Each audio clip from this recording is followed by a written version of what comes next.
कौन कौन से हैं? द्यूतम। हमारा मन यदि जुआ में लग जाएगा, द्यूतम मीन्स जुआ, यदि हम जुआ खेलने लग जाएंगे इस लालच से कि जुआ से हम लखपति हो जाएंगे, धन्ना सेठ बन जाएंगे, तो देखो ये बिल्कुल कड़वा सत्य है कि जुआ खेलने वाला कभी करोड़पति नहीं हुआ, बल्कि जो उसकी खुद की पूंजी थी वो भी बर्बाद हो गई। पांडवों ने जुआ खेला था तो पांडवों का सारा राज्य, कीर्ति, यश नष्ट हो गया कि नहीं? किसके कारण? किसके कारण? तो पांडवों ने जुआ खेला था तो 12 साल के लिए उनके जीवन में गरीबी आ गई थी कि नहीं? बताओ। पांडवों ने जुआ खेला तो 12 वर्षों के लिए उनके जीवन में ऐसी गरीबी आई कि जंगल जंगल दर दर की ठोकर खानी पड़ी और मांग मांग के भी खाना पड़ा। तो गरीबी कहां से शुरू होती है? जुआ से। यदि आपकी आदत जुआ खेलने की है तो आपकी आने वाली सभी पीढ़ियां जो जुआ खेलती रहेंगी सब गरीब ही रहेंगी। यदि आप और आपकी आने वाली पीढ़ी को आप गरीब बनाना चाहते हैं तब तो आप जुआ खेलें, और यदि गरीबी से उबारना चाहते हैं अपने आप को तो जुआ का सदा सदा के लिए परित्याग कर दीजिए। अब मैं जुआ से होने वाले कुछ साइड इफेक्ट बोलता हूं, नुकसान बोलता हूं, ध्यान से सुनिएगा।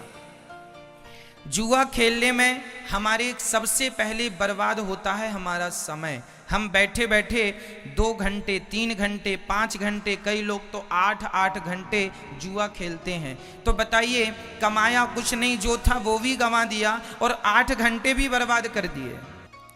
समय कीमती होता है कि पैसा? बताइए क्या कीमती है? समय कीमती है या पैसा कीमती है?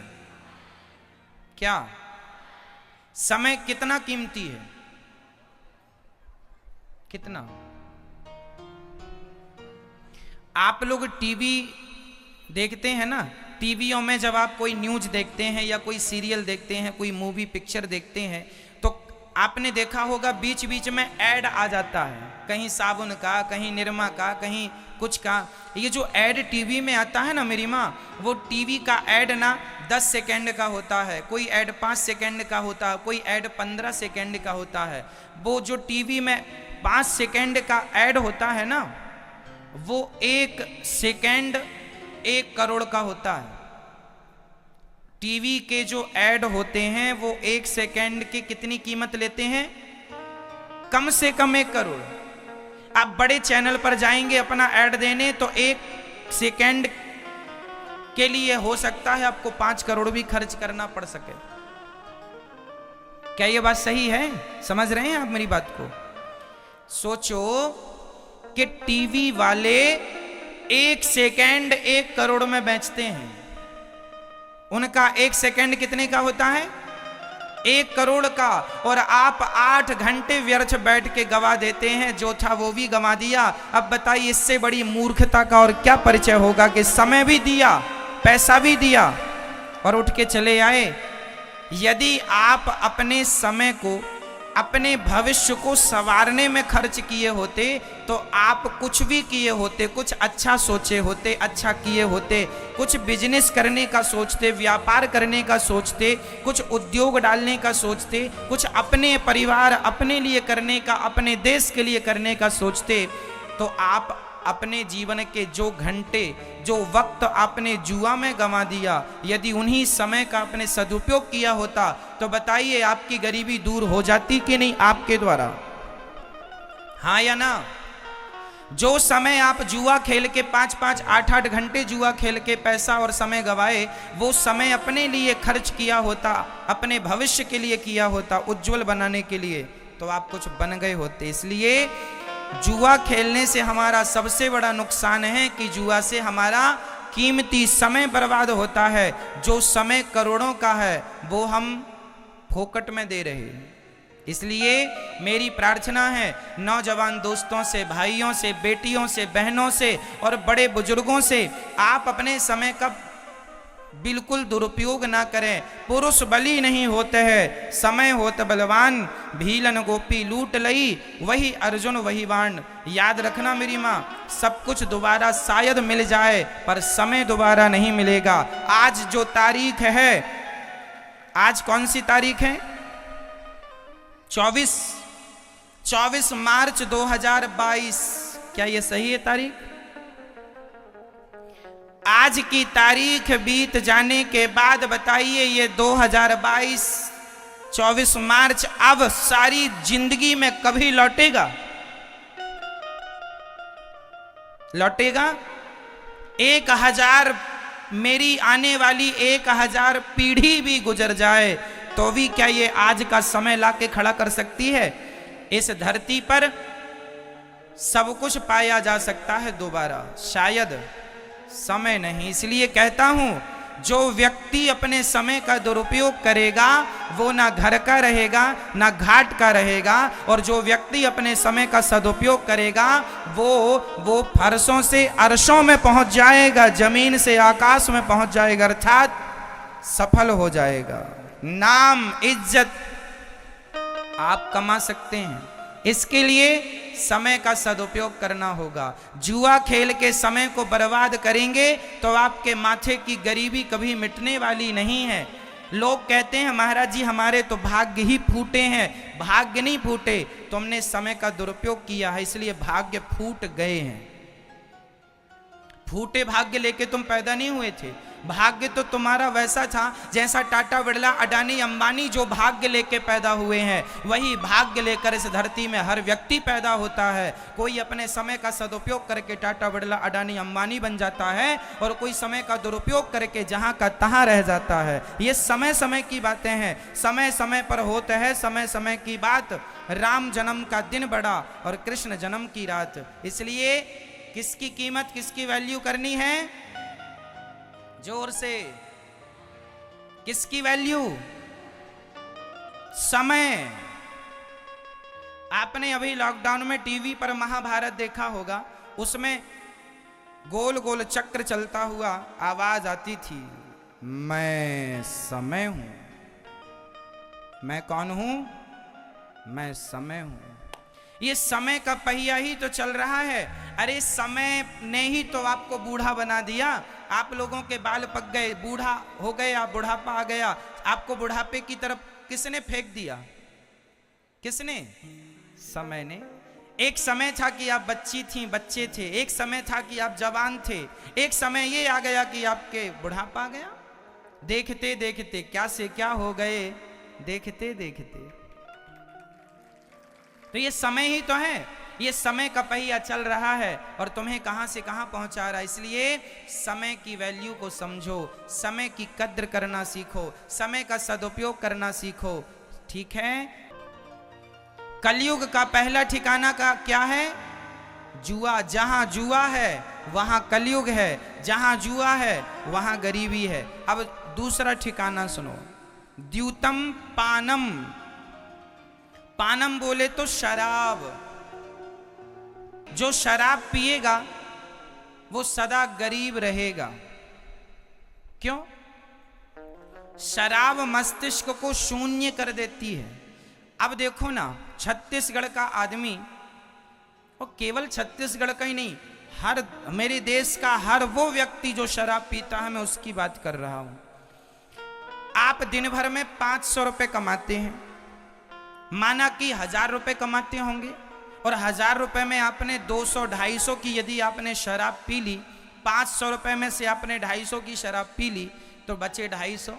अब उस 250 में आप अपनी पत्नी, अपने बच्चों का कैसे पालन पोषण करेंगे? कैसे अपने लिए घर बनाएंगे? कैसे अपनी पत्नी के लिए बढ़िया साड़ी लाएंगे? कैसे अपने बच्चों के लिए अच्छे अच्छे कपड़े लाएंगे? कैसे अपने बच्चों को आप अच्छे से अच्छे स्कूल में पढ़ाएंगे? अरे वो 250 जो शराब में बर्बाद कर दिए, यदि उसी पैसे से अपने बच्चों के लिए कुछ फल फूल लाए होते, कुछ मिठाइयाँ लाए होते तो बच्चे भी खुश होते, और वो पैसा बचाते, कुछ कुछ बचाते तो आप अपने भविष्य की प्लानिंग कर सकते थे, अपने लिए एक छोटा सा घर बनाते, बच्चों को अच्छे से अच्छे स्कूल में पढ़ाते।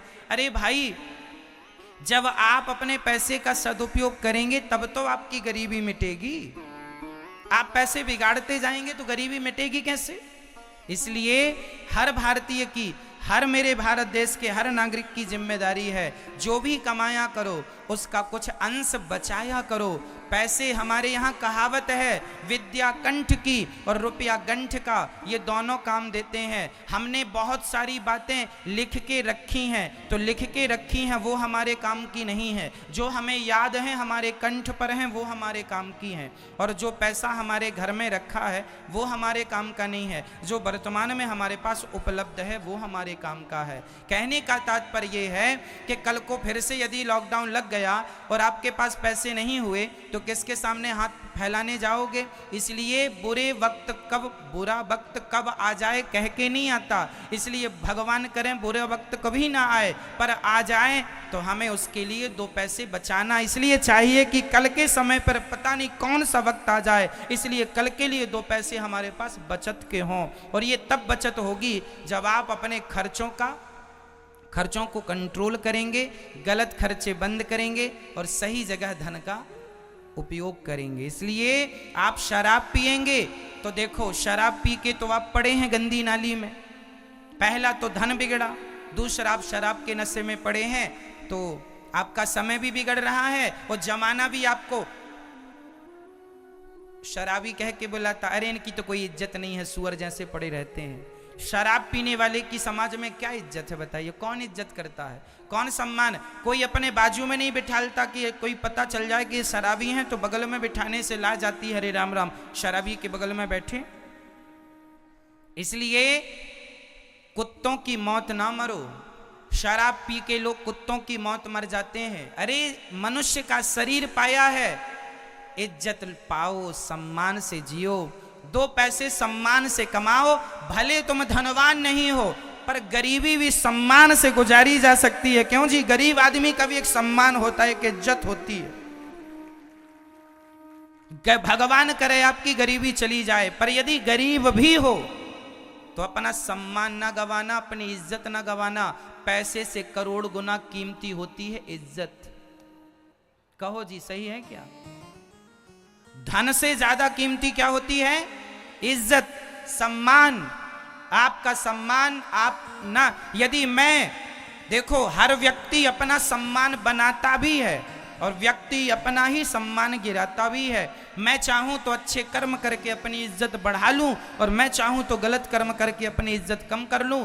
आप ही अपनी इज्जत बना सकते हैं और आप ही अपनी इज्जत बिगाड़ सकते हैं। इसलिए इज्जत बनाना बिगाड़ना दोनों आपके हाथ में है, विधाता का दोष नहीं है। ईश्वर ने तो सबको सब कुछ देख के भेजा था। जितनी अक्ल मेरे पास है उतनी अक्ल, उतनी बुद्धि आप सबके पास है। जितनी समझ मेरे पास है, जितना टैलेंट मेरे पास है उतना आप सबके पास है। फर्क इतना है कि आप अपनी वो ताकत, अपनी वो शक्ति जगाते नहीं हैं, आप अपना टैलेंट बाहर लाते नहीं हैं। शक्तियां, मोबाइल में बहुत सारे फंक्शन ऐसे होते हैं जिनके बारे में आपको ज्ञान ही नहीं होता है। सारी सुविधा आपके मोबाइल में, बहुत सारे ऐप ऐसे हैं जो बहुत अच्छे हैं, पर चूंकि आपको चलाना नहीं आता तो आपके मोबाइल में पड़े हैं। उसी तरह आपके अंदर भी सारे फंक्शन, सारी ईश्वर ने सॉफ्टवेयर डाल रखे हैं, आपके अंदर ईश्वर ने सब दे रखा है। कोई उसका सदुपयोग कर लेता है तो कोई नहीं कर पाता, बस फर्क इतना है।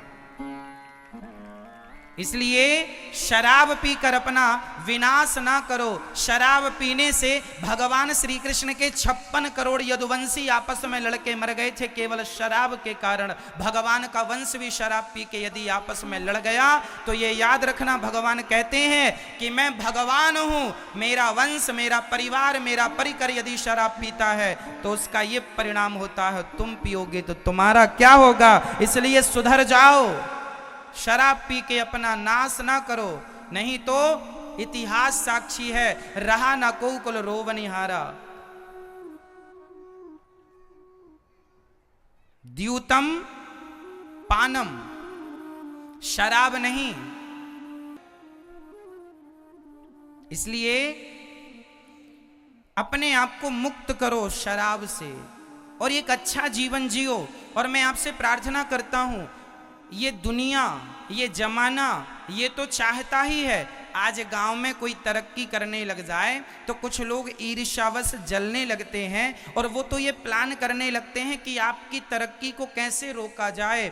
वो तो फिर आपको शराब पिलाएंगे, गांजा पिलाएंगे, गलत रास्ते पर ले जाएंगे ताकि आपका काम से मन हट जाए और आप नशेड़ी बन के गंदी नाली में पड़े रहें और आपका विकास ना हो, सदा आपके माथे पे गरीबी बनी रहे।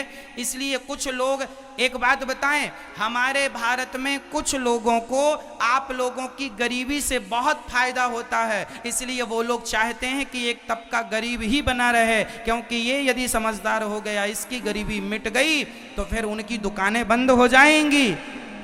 हमारे देश के कुछ नेता ये चाहते हैं कि देश में गरीबी बनी रहे। क्या ये बात सही है? हमारे देश का कुछ तबका ऐसा है जो चाहता है कि आप में से कुछ लोग सदा गरीब रहें। मेरी हाथ जोड़ के विनती है, उन लोगों का सपना पूरा ना होने दो। इसलिए आपसे मेरी प्रार्थना है, आप अपना विकास कीजिए और जब आपका विकास होगा, आपके विकास से ही मेरे देश का विकास हो जाएगा। इसलिए कलयुग का दूसरा ठिकाना क्या है बताइए? कलयुग का पहला स्थान क्या है?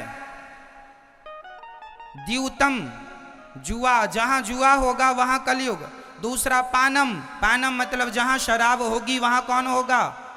कलयुग। जहां कलयुग होगा वहां कलह होगी, झगड़ा होगा और आपस में लड़के तुम मरते रहोगे। आपस में लड़ने वाले लोग कभी विकास नहीं करते, याद रखना। आपस में लड़ने वाले लोग कभी विकास, इसलिए लड़ाई झगड़े की पॉलिसी को किनारे कर दो। भाई भाई, यदि मैं अपने, अब बताइए, मेरे पास 1 घंटा है ओनली, अब मैं उस 1 घंटे में या तो लड़ लूं या तो अपने लिए कुछ कर लूं, क्यों जी? इसलिए लड़ाई झगड़े से किसी की गति नहीं है। इसलिए कलयुग का तीसरा ठिकाना है स्त्रियः, द्यूतम पानम स्त्रियः। कलयुग का तीसरा स्थान है चरित्रहीनता। जहां पुरुष चरित्र से गिरा, जहां स्त्री चरित्र से गिरी, वहीं कलयुग सवार खोपड़ी में हुआ और तुम्हारा विनाश कर देता है। इसलिए कभी कभी कभी कभी हमें चरित्र से नहीं गिरना चाहिए। राम चरित्र सुनवे कौन रसिया, राम लखन सीता मन वसिया। मर जाना अच्छा है पर चरित्रहीन होकर जिंदा रहना, कैरेक्टर लेस होकर जिंदा रहना अच्छा नहीं है। हमारा चरित्र कीमती है, इसलिए चरित्रवान बनो। रावण ने माता सीता को देखा था, उठाकर ले आया। जो पुरुष पराई नारी को देखेगा उसका क्या होगा? सर्वनाश। किसका हुआ? रावण का हुआ या नहीं? रावण के यहां सोने की लंका थी, खुद का विमान था। रावण ऐसा पराक्रमी था कि कर जोरे सुर दिसिप विनीता, भ्रकुटी बिलोकत सकल सभीता। रावण देख लेता था तो ब्रह्मा जी थर थर कांप जाते थे, इंद्र कांपता था। शनि को तो सिंहासन के नीचे लिटा रखा था, उल्टा रावण ने बड़े बड़े देवताओं को बंदी बना रखा था। रावण ने, इंद्र कांपते थे। वरुण देवता तो उनके यहां, रावण के यहां झाड़ू लगाते थे। ऐसे बड़े बड़े देवता रावण के अधीन थे। लेकिन वो रावण जिसने देवताओं को जीत लिया, दिक्पालों को जीत लिया, पाताल को जीत लिया, सबको जीतने वाला रावण यदि हार गया तो केवल अपनी विषय वासना से हार गया। और जब हार गया पराई स्त्री को ले आया, उसी दिन से उल्टी गिनतियां चालू हो गईं, सर्वनाश हो गया। इसलिए चरित्रवान बन के जीना, चरित्र से गिरोगे सर्वनाश होगा। ये चरित्र से ना गिरिएगा। पर नारी पैनी छुरी, पर नारी पैनी छुरी, 3 तरफ से खाए, धन हरे यौवन हरे और घोर नरक ले जाए। पराई नारी से बच के रहना, 3 तरफ से खाती है, धन हरती है, धन हरे यौवन हरे और घोर नरक ले जाए। घोर नरक ले जाने वाली पर नारी होती है। और नारियां भी बच के रहें पर पुरुषों से। यदि आप इन चीजों से बच गए तो आपका लोक परलोक दोनों सवर जाएगा, कोई रोकने वाला नहीं है। कलयुग का चौथा स्थान क्या है बस वो आखिरी और सुनो। कलयुग का चौथा स्थान है मांस सूना। मेरा आपसे एक छोटा सा सवाल है, क्या आप में से कोई एक मरी हुई मछली को आप में से कोई जीवित कर सकता है? मरी हुई मुर्गी को आप में से कोई जीवित कर सकता है? जब मरे हुए जीव को हम जिंदा नहीं कर सकते तो जिंदा को मारने का अधिकार हमें किसने दे दिया, ये तो बताओ। अरे भाई, हम अमेरिकन नहीं हैं, हम जापान के नहीं हैं, इंग्लैंडियन नहीं हैं, हम शुद्ध भारतीय हैं। और भारत में हमें पढ़ाया गया है, हमारे वेदों का वाक्य है, वचन है, अहिंसा ही परमो धर्मः। हमें क्या पढ़ाया गया है? अहिंसा ही परमो धर्मः। अहिंसा, अहिंसा मतलब किसी जीव की हत्या ना करना ही धर्म है। जहां पर जीव की हत्या ना करना ही धर्म है, वहां पर जीव की हत्या करना कैसे धर्म हो सकता है? इसलिए आप अपने स्वाद के लिए मांस खा लेते हैं। क्या आपके पास दाल चावल सब्जी रोटी फल फूल बादाम काजू किशमिश नहीं है क्या खाने को? बोलो, हैं?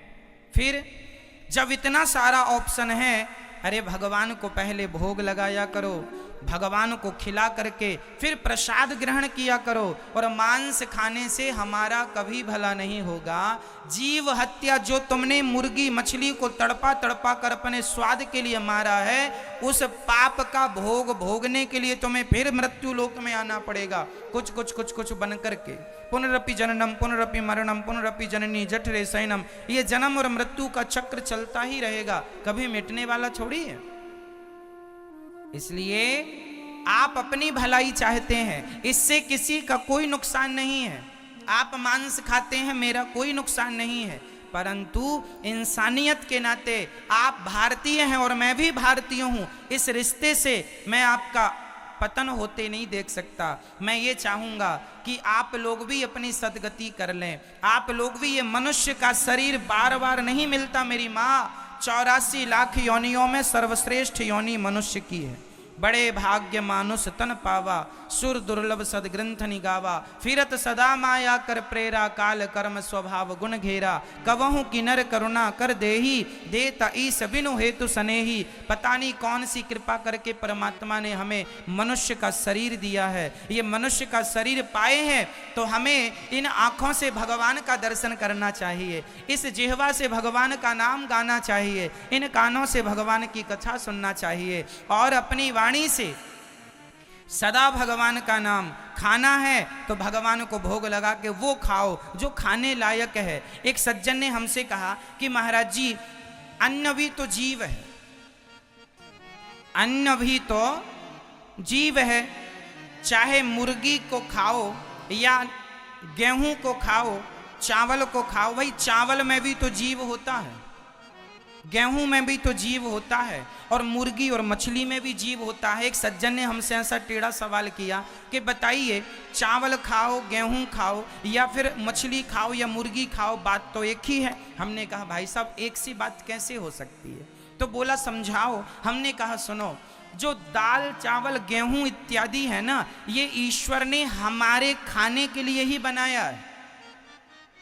और एक बात बताएं, गेहूं में प्राण होते हैं, गेहूं में भी जीव होता है, चावल में भी जीव होता है, गेहूं चावल में भी प्राण होते हैं, परंतु वो आप कहते हैं हमने गेहूं चावल खा लिया तो उसके प्राण नष्ट हो गए। ना जी, गेहूं चावल में भी प्राण होते हैं, पर उन प्राणों से हमारे प्राणों की रक्षा होती है। ये विधाता ने उस प्राण को हमारे प्राणों के लिए बनाया है।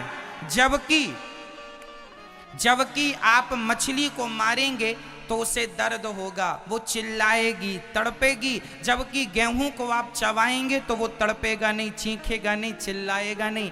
आप मुर्गी को मारेंगे तो तड़पेगी, चीखेगी, चिल्लाएगी, जबकि चावल को आप खाएंगे तो चीखेगा नहीं, चिल्लाएगा नहीं। कहने का अर्थ ये है कि परमात्मा ने दाल चावल सब्जी रोटी खाने के लिए ही बनाया है, जबकि मांस, हम लोग तो किसी मुर्दे को छूते हैं, किसी मरे इंसान को आप छूते हैं तो आप आकर के घर नहाते हैं कि नहीं?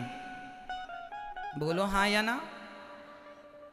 भाई किसी मुर्दे को आप छूते हैं, मरे में जाते हैं तो आकर नहाते हैं। सोचो कि जिस बॉडी को छूने के बाद, मुर्दे को छूने के बाद जो नहाना पड़ता है, आप तो मरे हुए जीव को खा रहे हैं। जिसे छूने की अशुद्धि हो जाती है, जिसे छूने में व्यक्ति अशुद्ध हो जाता है, उसे खाने पर व्यक्ति कितना अशुद्ध हो जाएगा, ये सोचो तो सही। क्या मांस हमारे लिए है? क्या गाय कभी मांस खाती है? क्या शेर कभी दाल चावल रोटी खाता है? अरे मांस शेर के लिए बनाया विधाता ने। इसलिए जानवर दो प्रकार के होते हैं, एक शाकाहारी, एक मांसाहारी। शाकाहारी और मांसाहारी के अंतर समझो, दोनों में अंतर क्या है जरा समझिएगा। जो शाकाहारी जानवर होते हैं उनकी आंखें खुली पैदा होते हैं, वो खुली आंख, जैसे गाय का बछड़ा होता है, बछिया होती है, वो पैदा होती ही आंखें उसकी खुली होती हैं। जबकि बिल्ली, कुत्ते के बच्चे पैदा होते हैं तो 7 दिन के लिए, 15 दिन के लिए उनके बच्चों की आंखें बंद होती हैं। क्या ये बात सही है? शाकाहार जानवर, गाय, बकरी, भैंस, ये लोग अपने मुंह से पानी पीते हैं, मुख से।